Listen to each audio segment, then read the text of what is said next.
నువ్వు నోర్మీరా, నువ్వు నోర్మై, మొహం పగిలిపోద్ది. మమ్మల్ని పాస్ చేయాలి సార్, పాస్ అయితే చెయ్యాలి. చిన్న భాషకి చెప్పు. ఎందుకు అంటే అన్నాడు గాని ఆ ఊహ ఎంత బాగుందో. ఎవరా ఊహ?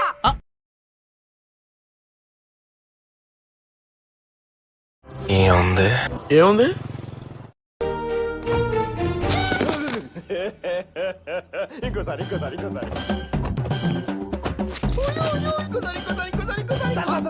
సరదా just for fun man.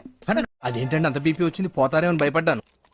College disappoint అయ్యావా? సర్లేండి, ఎమోషన్లు ఎక్కువ మాట్లాడారు, జాగ్రత్త. రియాక్షన్ చూడాలి.